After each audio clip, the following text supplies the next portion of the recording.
Today, more Valorant coverage with two of the lead developers on the game, Joseph Ziegler, the game director, and Anna Donlon, the executive producer of the game. Guys, it's been a pretty slow 24 hours for you guys, hasn't it been? You know? Yeah, it's just been so slow. It's crazy. No, but really, like, so the last 24 hours has been absolutely ridiculous. You guys have broken Twitch records out of the box. 1.7 million concurrent viewers, second only to League of Legends, beating you guys by about 10,000 views. The most watch hours ever for a game in the Twitch directory on a single day. Can you guys just take us through that day? Like, it was absolutely bonkers. Oh, yeah. Man. I mean, it was pretty crazy for us. We spent a lot of time talking about what that day would be like, and I don't think we could have predicted how it went. Like, I think it might be from the outside, you might look at that and go like, oh yeah, that seems totally normal. That was not normal for us. We spent the entire day looking at those numbers, looking at people's reactions to things and how it was going, but then also trying to keep our game services up and stable and triaging issues at the same time. So yeah, it was, we slept well last night. Yeah. Joe, how was the day for you? I mean, obviously there's like a mixture of like adrenaline and chaos when it comes to these kinds of things where, like Anna was saying, we couldn't have predicted it was as good, as many people were as interested as we thought. In fact, we actually thought less than half the people, actually significantly less than half the people that showed up to watch the Twitch drops would have showed up in our best case scenario. So we're kind of like, we're scrambling. Yesterday was a lot of us scrambling to be like, okay, so how do we adjust our plans? How do we think about the way that we approach this? What are we doing right? What are we doing wrong? How do we evaluate these things? And then sort of continue to build upon that, you know? For both of you, what would you say was the best moment of yesterday? So like 10 years from now, hopefully when Valorant is still having its world championships around the world, what memory are you going to be like remember the most from its, beta launch day? Oh, it's hard to pick on one thing. I know there were a few. There were a few. I don't know, Joe, you always make me go first and then you like say the better thing. So you Honestly, I think so. One memory I'll have that I really, really think still sticks clearly in my mind and will forever is being on a stream call with all the engineers as they're trying to solve a lot of these problems that are happening in the background. They're so passionate and dedicated about making sure like everything runs smoothly, that they were like hammering at the problems that we were running into really effectively while still being this elite tactical force that maintained their cool pressure all the time. So I was just impressed a lot by that.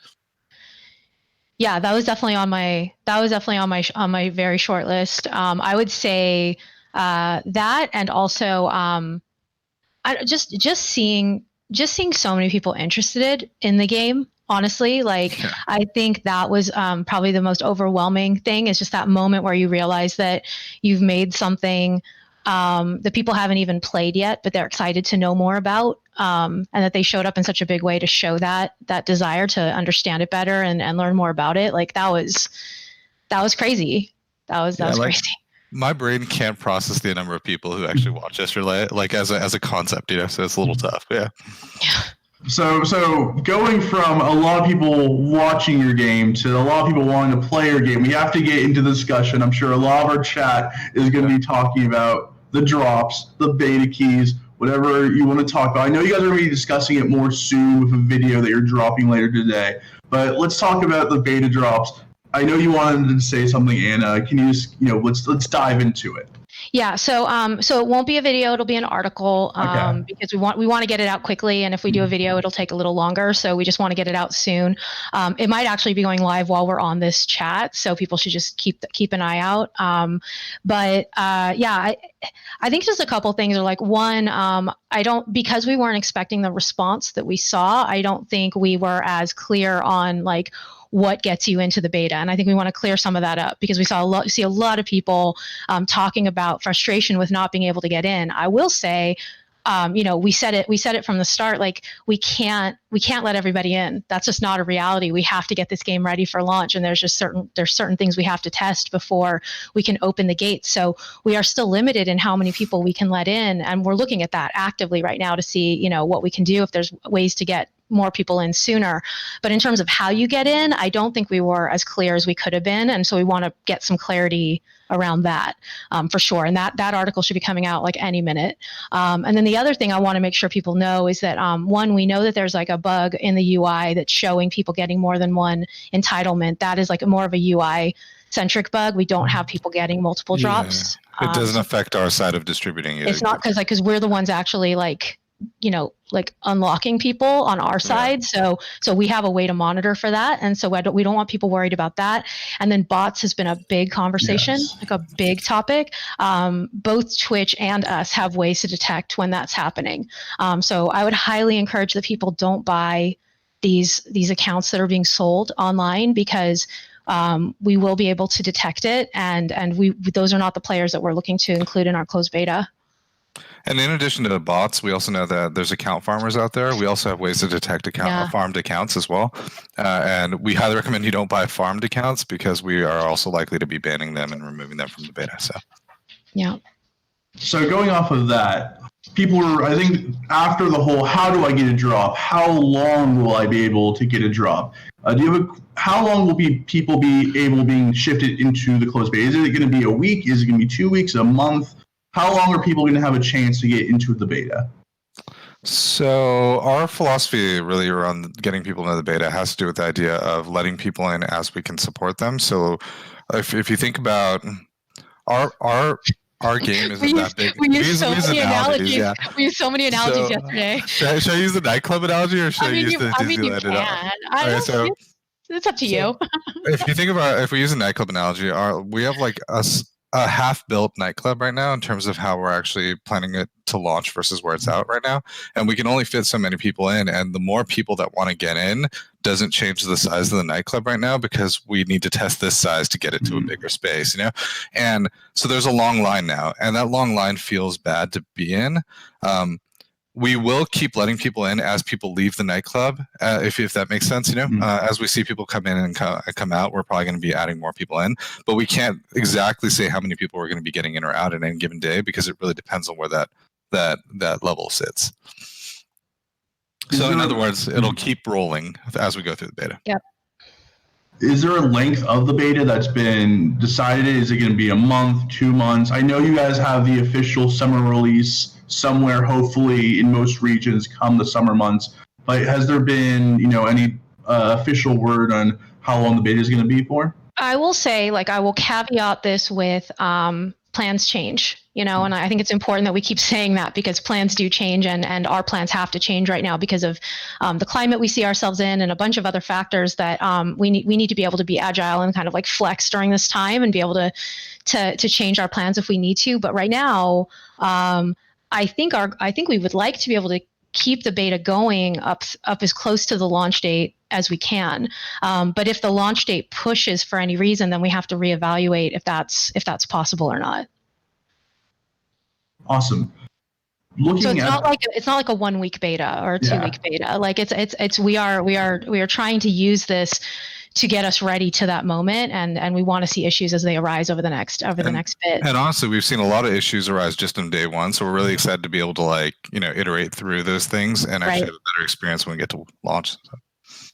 How many? I know people. I kind of just want to humanize everything. How many developers? I know currently in the pandemic, people are working from home. How many developers would you say, if you could guesstimate, are actually working on the game currently? I don't know if I can give so there's the dev team itself who's working on the actual games development, which is probably about somewhere between 160 to 180, depending on how we want to do the math. But then it expands way beyond that. So we have, we have teams all over the world, supporting local players. So there are people in those offices.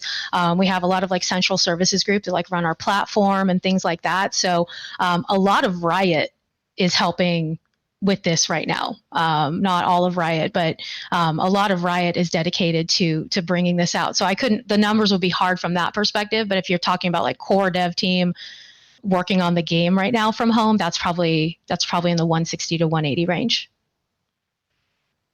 So looking at the beta itself and the things inside the beta, currently there's 3 maps, 10 agents. Is anything be changed during the beta? Is there going to be more agents, more maps? Is there a number that you're looking for in the beta, or is it trying to just like perfect these maps, these agents until launch?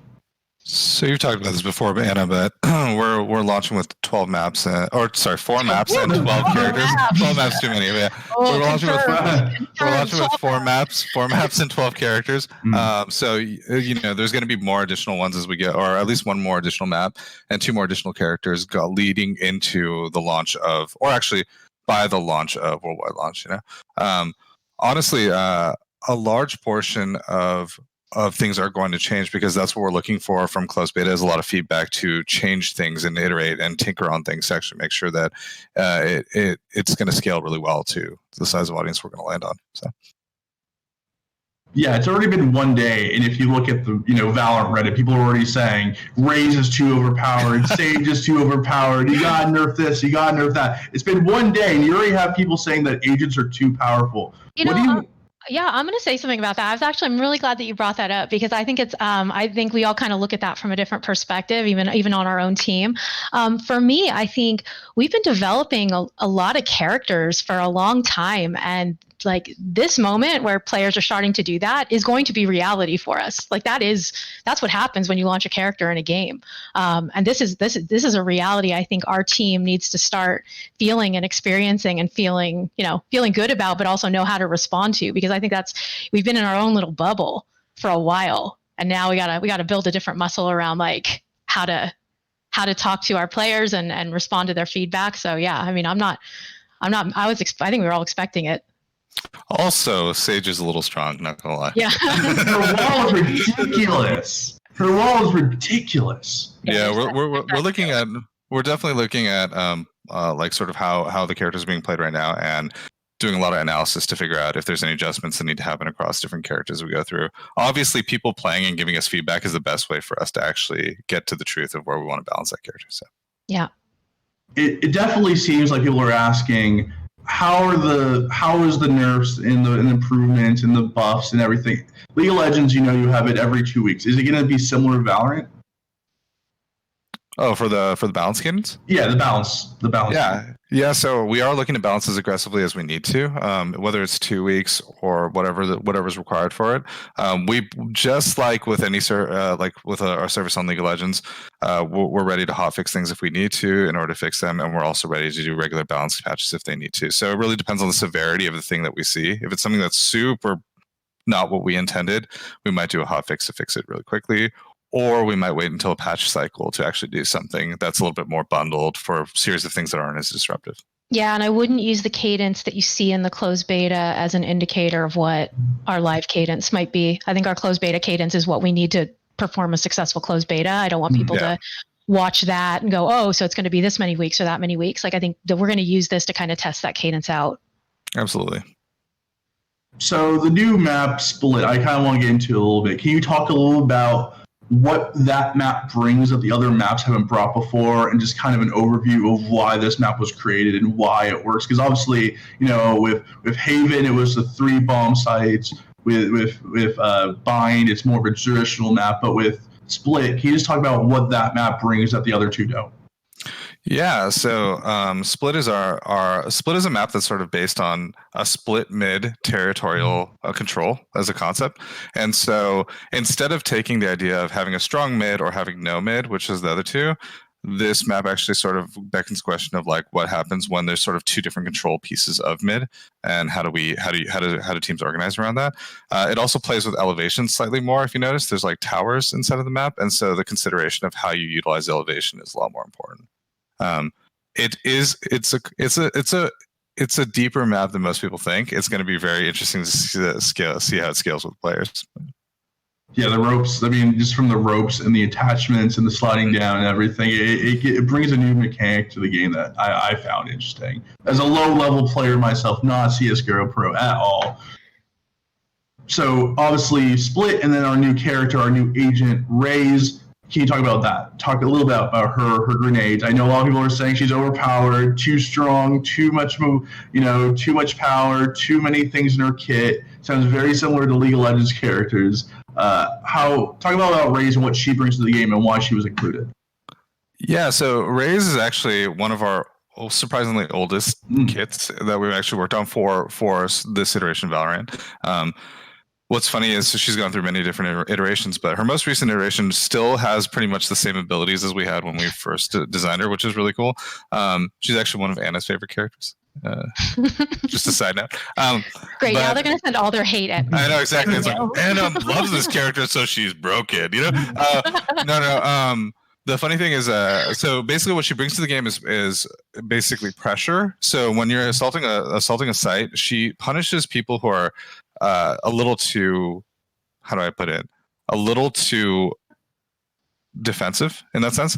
She's really good at sort of bullying and putting pressure on a site as she's moving towards it. So with her little robot that she spawns, she can actually create scan pressure as she goes through and pressure a person out of a position point.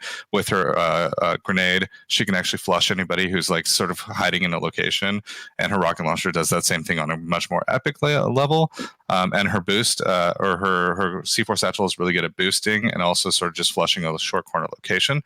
So she's actually quite good at sort of just applying pressure in a forward momentum, much like Breach in that sense. How is it seeing players from different games kind of take on your characters? Because I was watching XQC yesterday, playing Raze, and the way he plays Valorant is entirely different than, Skoodoodle, Brax, Asu, people with a CSGO background. So how is it for you, both of you, with Valorant, being defy the limits? You want these people to break the game, essentially. You want them to take this game to a new limit that even the game devs haven't thought of. How is it watching pros from different games kind of play your characters in a way you didn't think was possible? I mean, it's awesome, to be fair. I think part of the fun part about making a game like this is you're not trying to prescriptively design every interaction.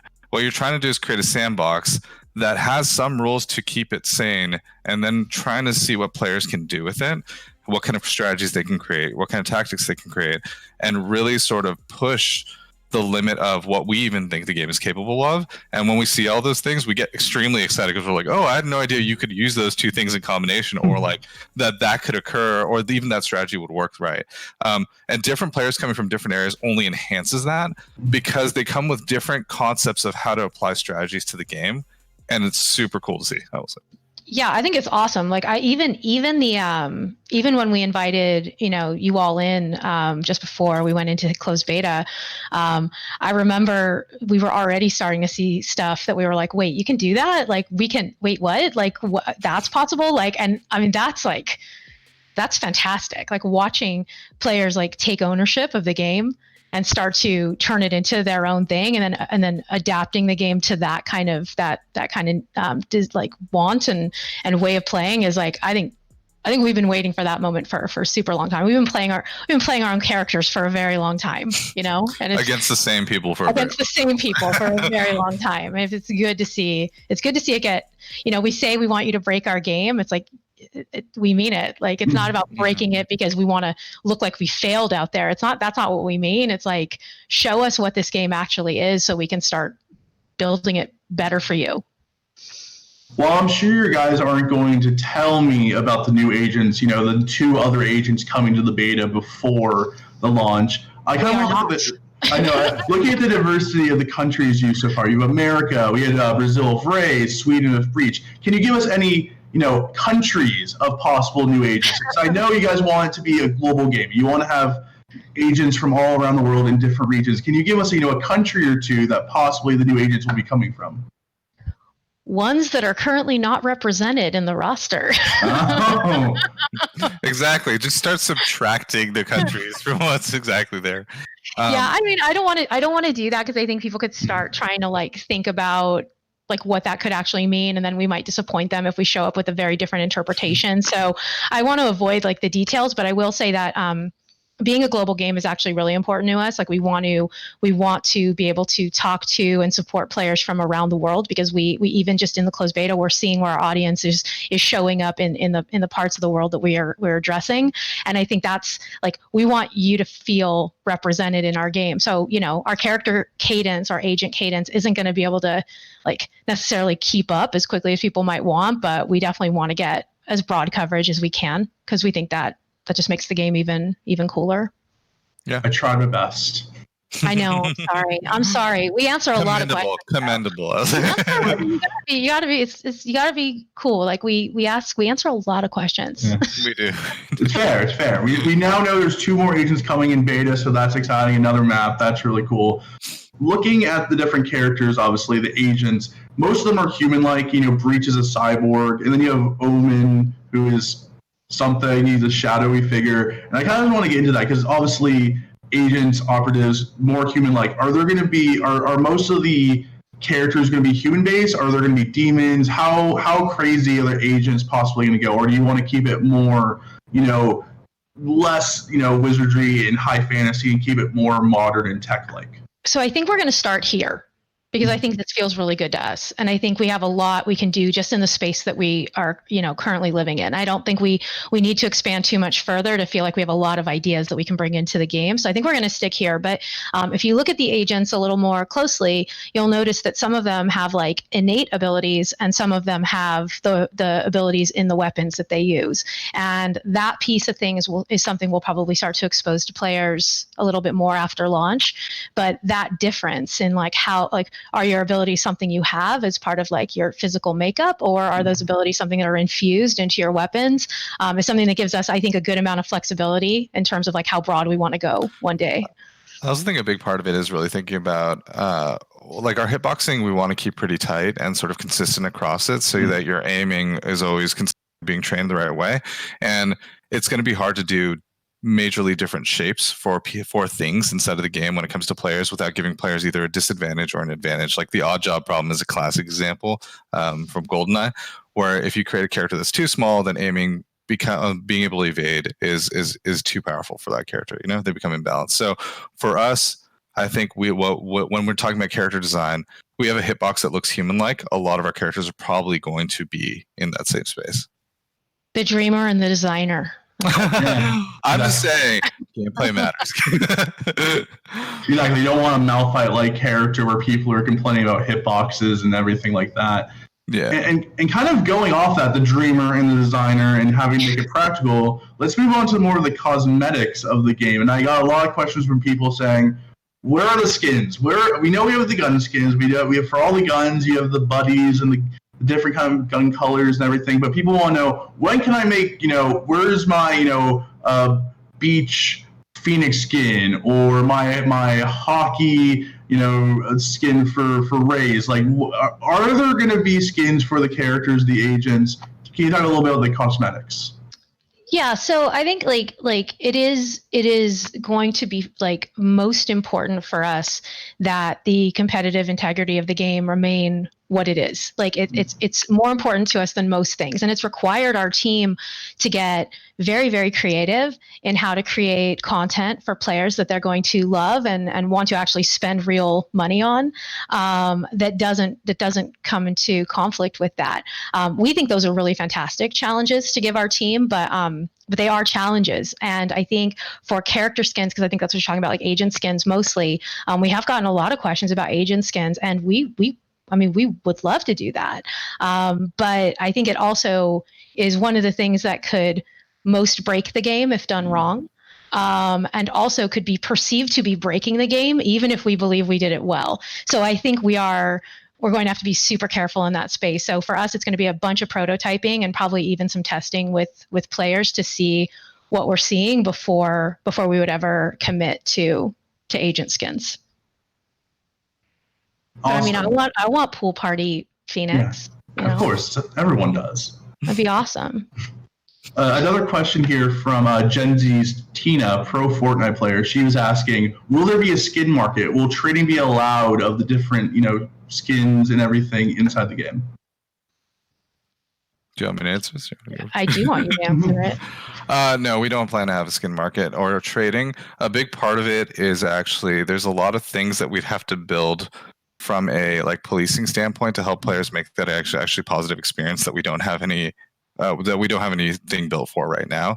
Additionally, on top of that, I think actually what we really like to do is make sure that we can provide players a good experience with customization in a way that doesn't necessarily mean that player manipulation could actually be bad for, so we're really focusing on actually just doing direct to sell to players in that sense. Jumping off that, I got another question from TFTZ on Twitter talking about, customizing and everything like that. Sure. Are there any chance of adding more custom maps to the game, like the bunny hop thing in the practice, in the practice tutorial? Will there be more, custom maps and the ability to create in Valorant? I feel like I'm the dream breaker here for today. No. Yeah, we're break the dreams, and then I'll give hope. Okay, that's fine. So we are not doing community generated maps or content of that type. A good portion of it is actually it's hard for us to curate with the size of team we have. I know it sounds like there's 180 developers, a lot of people, but it's actually 180 developers all focusing on making a big game that we're continuously building outwards. On that layer, I think it would take a good portion of our team to create something and maintain something at the quality we'd be happy with that we'd want to sort of allow for custom development of our maps and also curation of it to make sure that players could actually get the right kind of stuff. On our side, though, does that mean that we're not going to have any maps except for the sort of standard bomb mode maps that we're looking at? We're looking into modes right now, and we're doing a lot of really interesting work on that side. And so there probably will be a more variety of different types of things you can do inside of the game.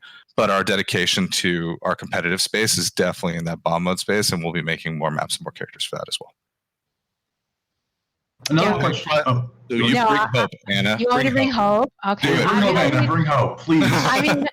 I mean, I just like the way I look at it, and maybe I'll make Joe mad. Hopefully I won't make Joe too mad. I'll probably get spammed from the team soon. But like the way I look at it is like we've been hyper focused on creating this experience for our players, and we're going to learn a lot in this first, X number of months or years or whatever it's going to take to really make this experience feel really dialed in and feel really appreciated by our community, and to build that community up and have them feel like they're really, really supported.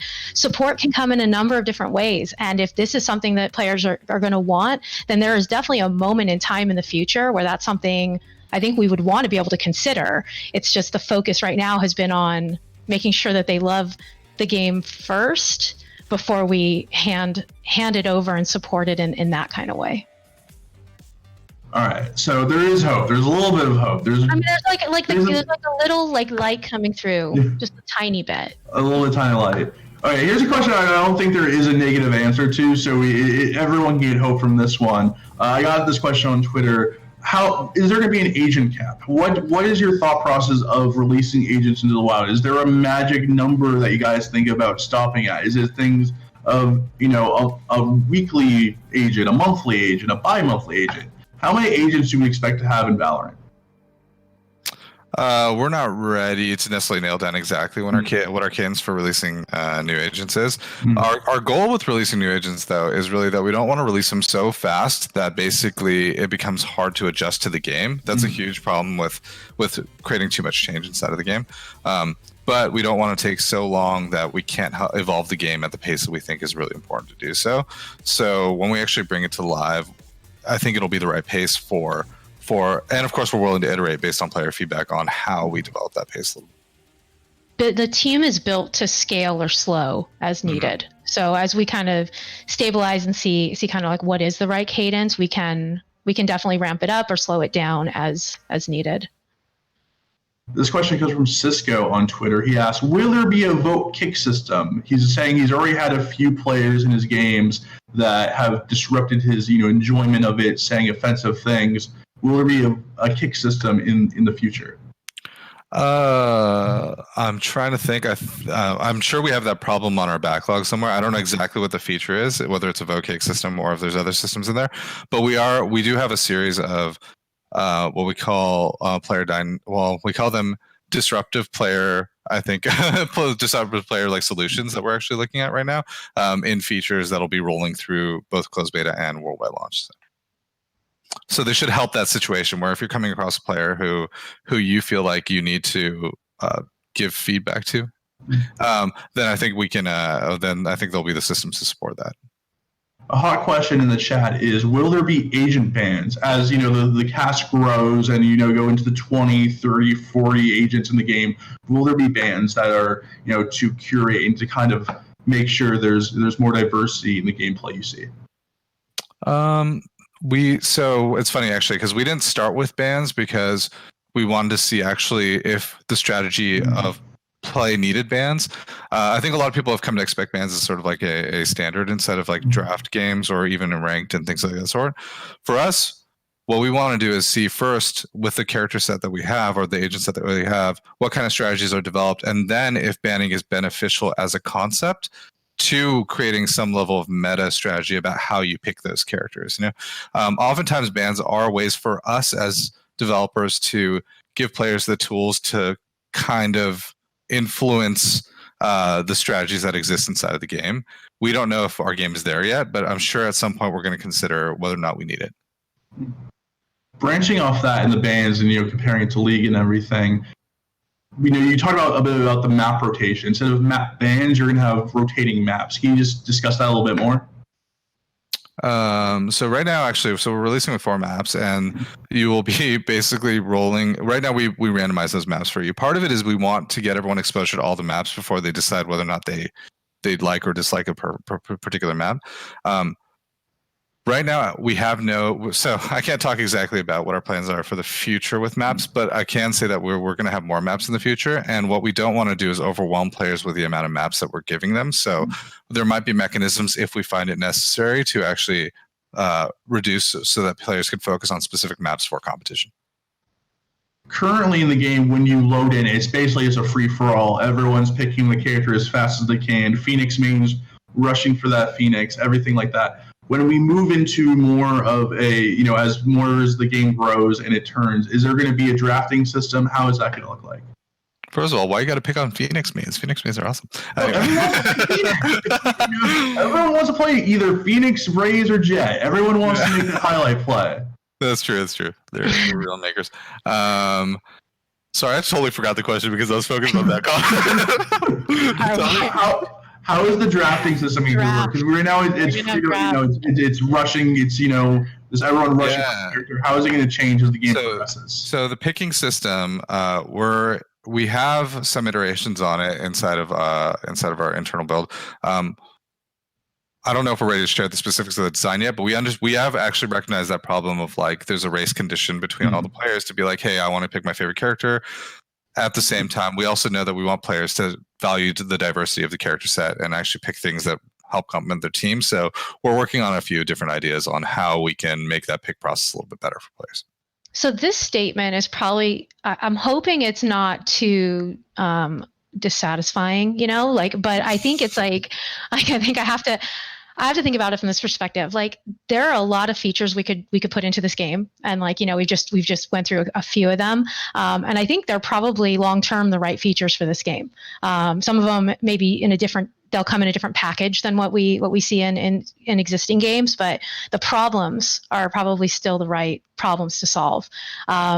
So we could go on to infinity developing all those features and systems and getting them into the game, anticipating exactly how they should be designed or exactly what players need from them. But it would just be us sitting in our own pain for a long time, which is why we made the call to just put this thing out there. So yeah, it might be lacking some of the features that players are looking for, but that's great because we'll very quickly hear which ones are needed, and we'll be able to see how people are playing the game and make better priority calls than we can make on our own anymore. I think we're at a point where we need players' help to make some of those priority calls with us. Another really discussed topic in the chat is ranked. I know we have the rank. We've seen the rank, hero, mercenary, immortal, Valorant. The top, the challenger level of Valorant is called Valorant. I think those names might be changing. Are they changing, Joe? Are they changing? I think some are changing. They're currently in iteration. Yeah. Yeah. Is the Valorant going to change? I think that's what people really want to know. Will the top one? Right now, it's not changing unless people really hate it. But yeah. Unless people hate it, but I think that's the one that's currently fixed. Yeah. So the top players will be called the Valorant of Valorant. Yeah. That is currently the plan. Yes. So just going off a little bit of that, how is rank going to work? Is it going to be kind of like League where you have duos? Can you rank up of 5? Like how do you foresee the rank system coming as it's going to be rolled out soon? So a big portion of our sort of matchmaking focus when it comes to rank is actually making sure that whatever scenario you enter in, whether it be solos, duos, or 5s, that we're balancing the match to be fair to you.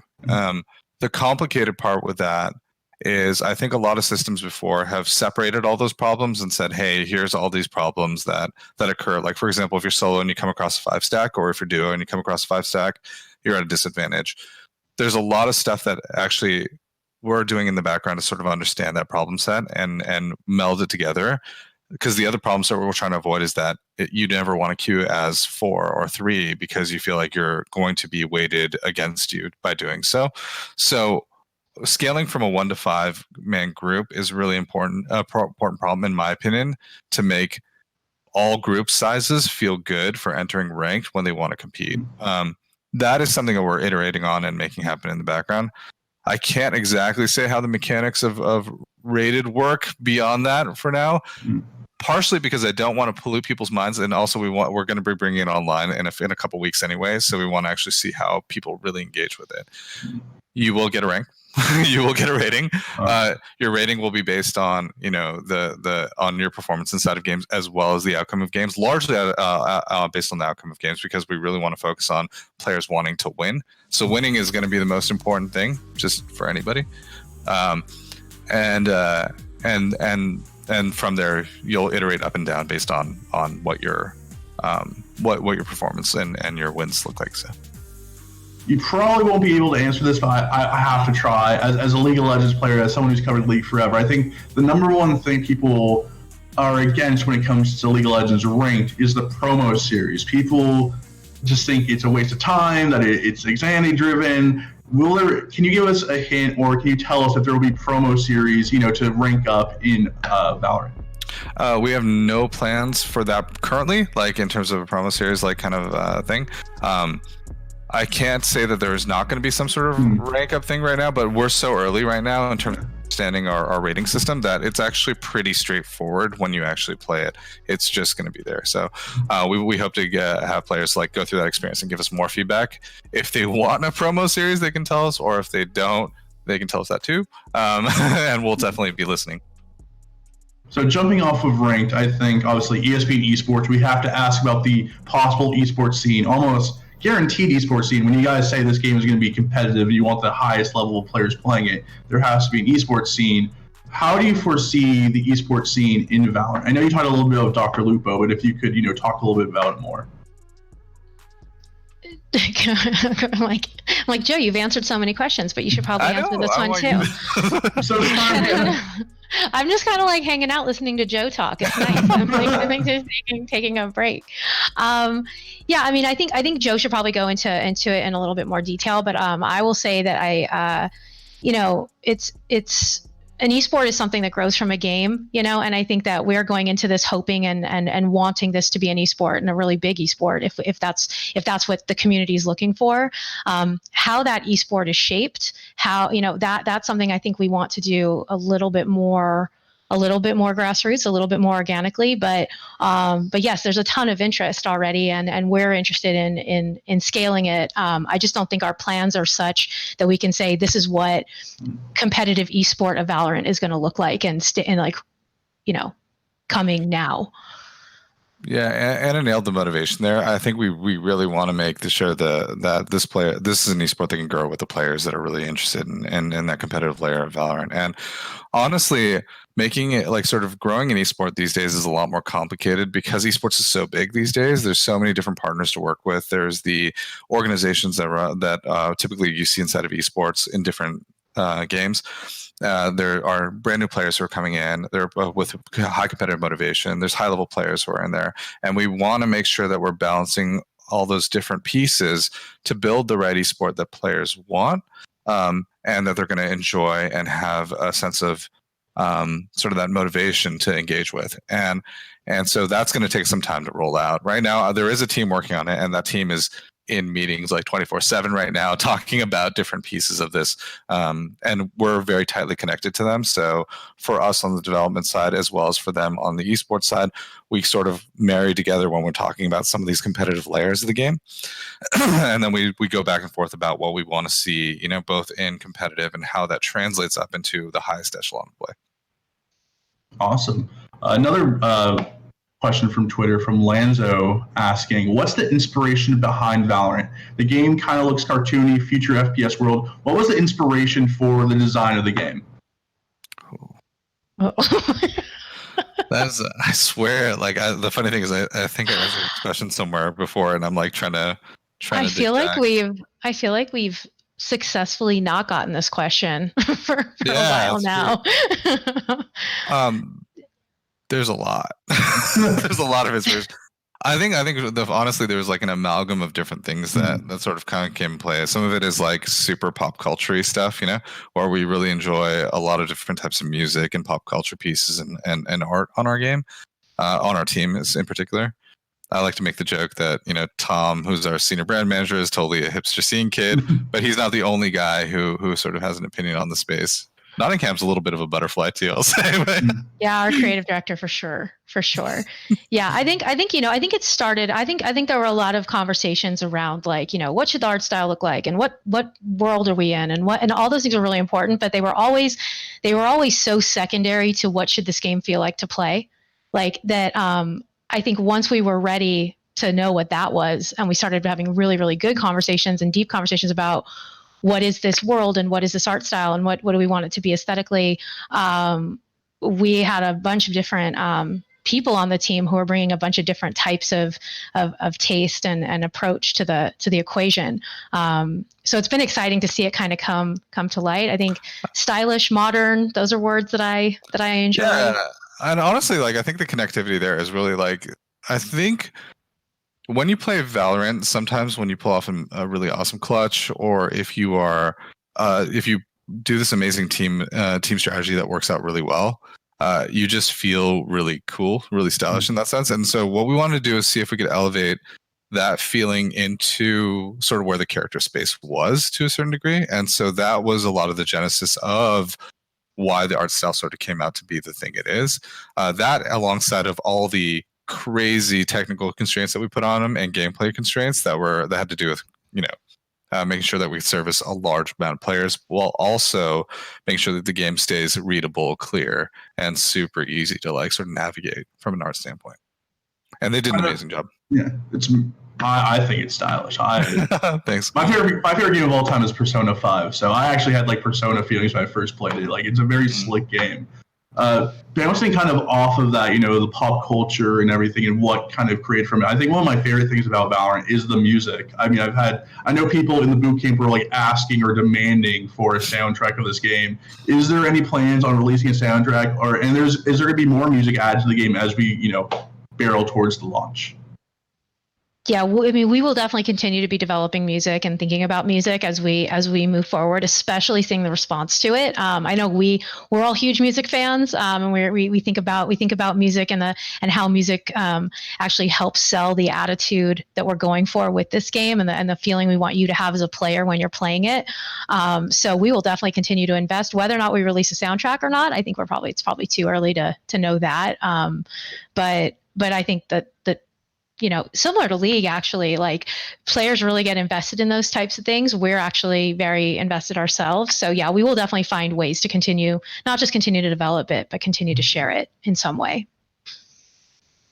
And to kind of close out our conversation today as we're hitting the noon mark, I just kind of want to give you two the floor. I know you guys have had a wild 24 hours, a very probably not a lot of sleep, not a lot of rest. I kind of just want to give you two the floor and is kind of just give you, what do you want to say to everyone of playing Valorant, who are wanting to get into Valorant, and everyone who's so excited about your game? Joe, you go first. I'll go first. Okay. Let's see. Honestly, I think the first thing we want to say is thank you. Like, even if it's just interest you're showing and sort of engaging with some of the materials we put out there, or if you've been waiting to try to get access for our game, or if you've actually gotten in the game and you've given us feedback and been playing with us, I think honestly we just want to say thank you. It's a super humbling experience for us to like have so many players interested in what we're making, significantly more than we ever predicted. And for us, we care about a lot of those things that they're feeling frustration and issues about. We're tackling them as we can, like pretty much at breakneck speed right now to try to figure out how to make sure all those pieces fall in line for them. So give us a little bit of patience, and we promise you we'll give you our attention in the way that we service this game and the way that we continue to engage with you. Yeah, I mean, that's perfect. Like, same. I just think it's really like, we say it a lot, like we're excited to start building this game with all of you. We are excited, a little bit overwhelmed by how many of you want to have that conversation with us right now. But it is, we are committed to being your team. Like, I think it might sound cheesy, but I think it's really how we feel legitimately. So you're going to see things you don't like. You're going to see things that piss you off. You're going to see things that, make you want to yell at us in social channels, which is, I think we know that's going to happen. Yeah. The thing is it's like, there's a bunch of human people who are so excited to solve all those problems for you in whatever ways we think we can. So, yeah, let us be your team and we will work hard. I promise. Thank you, Anna. Thank you, Joe. And thank you, Twitch chat. I hope you got your beta drop. If not today, sometime soon. Article live. Go check out the article. Go check out the article. They're talking all about how to get drops and what the drops mean. Don't buy accounts. That's really bad. You're going to get banned. Don't do that. And if you want more Valorant coverage from wall-to-wall, interviews, roundtables, games, live streams, articles, features, interviews, and more, keep it covered at ESPN Esports. Thank you.